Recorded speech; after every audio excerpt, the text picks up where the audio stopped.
What do people at the end of their lives regret the most? Very recently, I found out that I have a blood clot in my lung. And the crazy thing is that I detected it early, I'm on medication now, and I feel pretty normal at this point.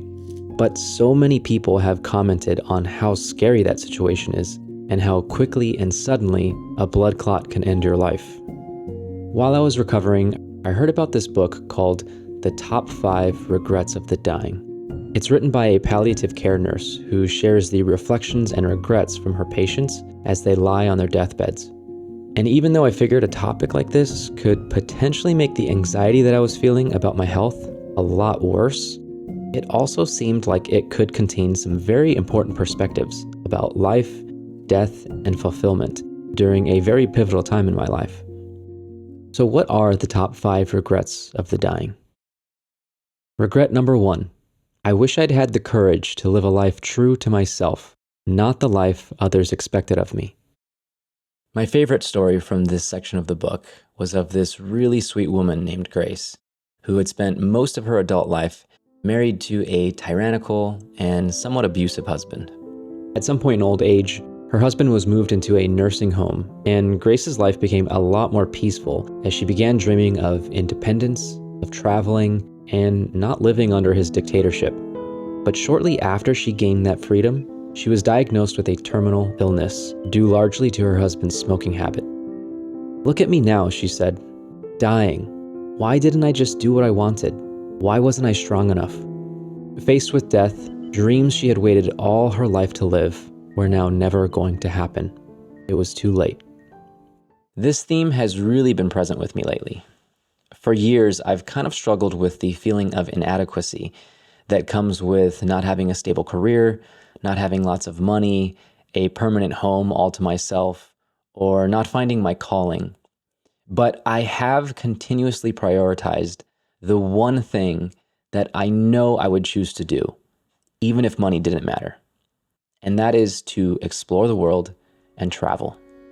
I've gone to places that have particular meaning to me and stayed there for months at a time. I've done activities that I've always wanted to try, and I've met people from other parts of the world who have changed my life forever.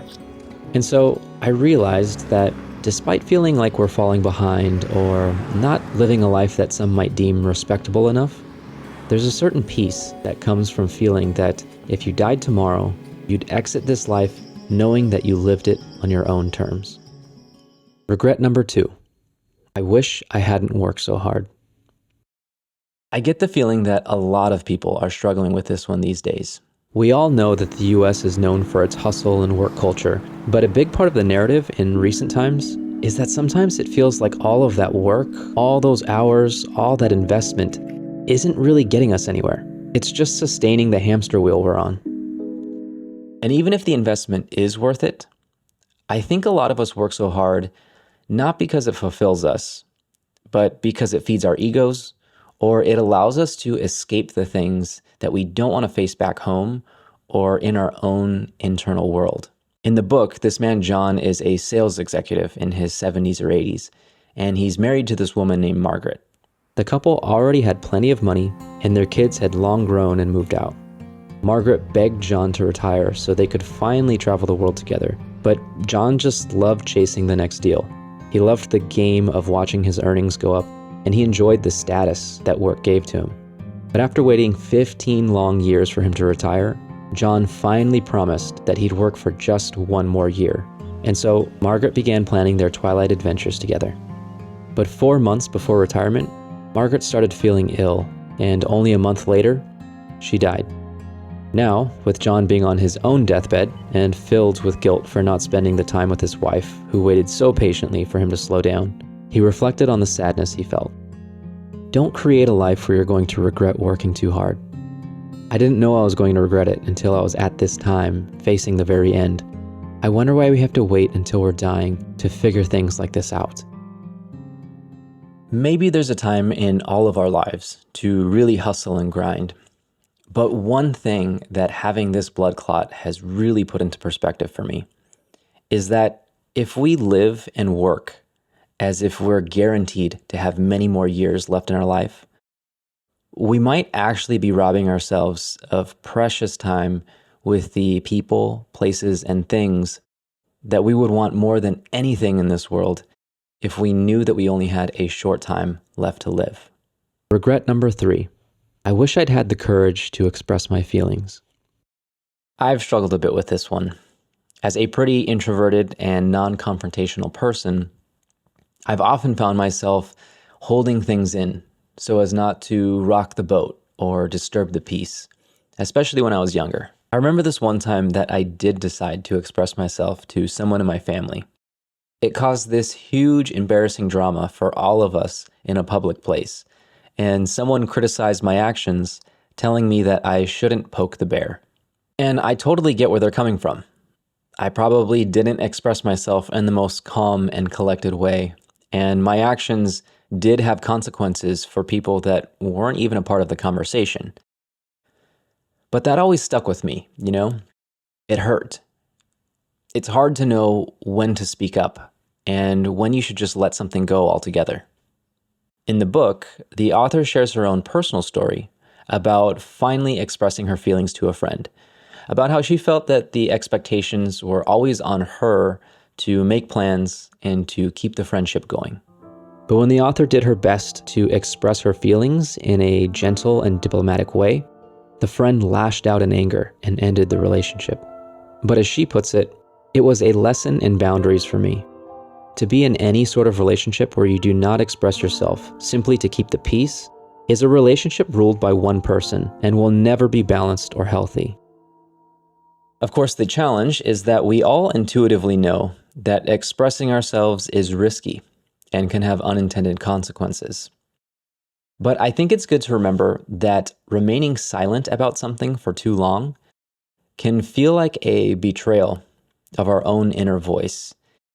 And that is often the bigger price to pay. Especially as we get older, I think that having the courage to truly express ourselves to others can mean that the relationships that we do keep in our lives are more mature, more honest, and more meaningful. Regret number 4. I wish I had stayed in touch with my friends. Staying on this theme of friendship for a bit, I think many of us have noticed that as we get older, our circle of friends gets smaller and smaller. But also, we tend to see that small circle of friends less and less. People are busy with their jobs, they start getting married and having kids. Any time that they do have is often spent with family. And if we're lucky enough to make it to old age, eventually health issues will prevent us from going out altogether. In the book, the author talks about the patients that she met in nursing homes that stressed to her the importance of maintaining friendships. As one of them puts it, you imagine your friends will always be there, but life moves on, and suddenly you find yourself with no one in the world who understands you or knows anything about your history. Loneliness is longing for the company of someone who understands you. This has been something that I've been thinking about more lately. Over the past couple of years, I've kind of allowed myself to let go of certain expectations and prioritize traveling more frequently and for longer periods of time. I've been meeting people from all over the world, which has been amazing, and there's a unique beauty to those very brief but serendipitous relationships.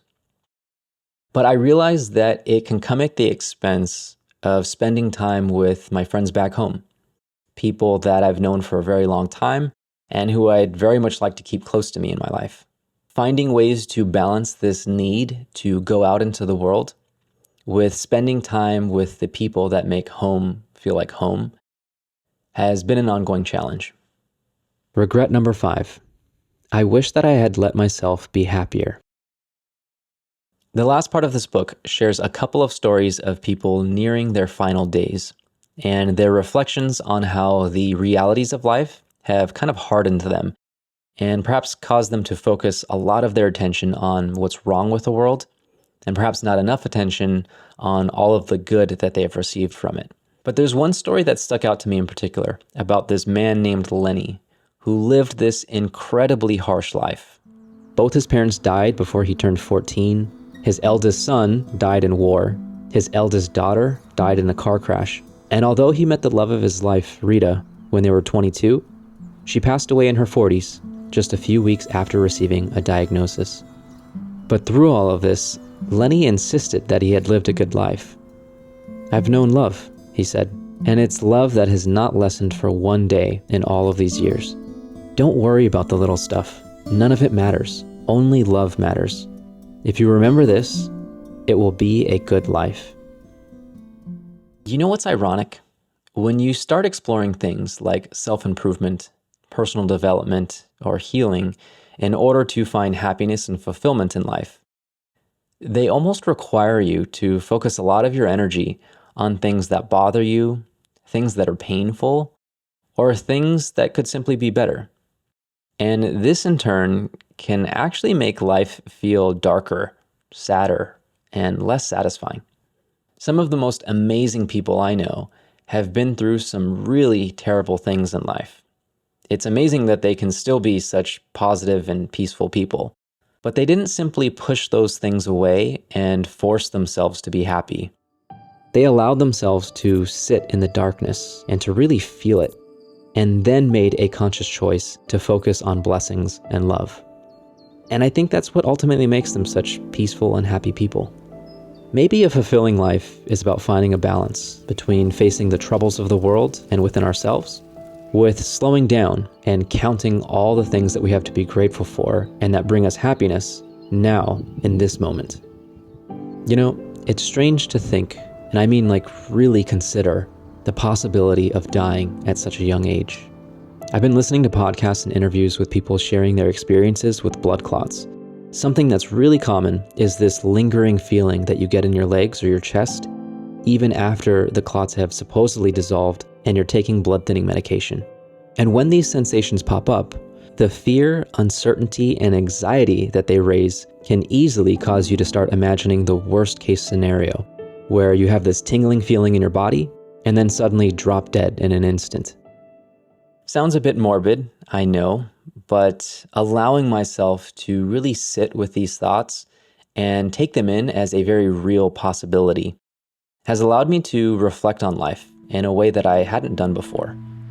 There are so many things that I'd like to change, accomplishments left undone, and a whole future that I'd like to see. But this experience and the lessons in this book have helped me to realize just how much love I've already been fortunate enough to experience in this life. And when I focus on that, anything else above and beyond kind of just seems like icing on the cake. Maybe a life without regret is found by every now and then reminding ourselves of how little time we might actually have left to live, and then finding ways to fill the hours and days ahead of us with the one thing that can make even a short life feel worthwhile: love.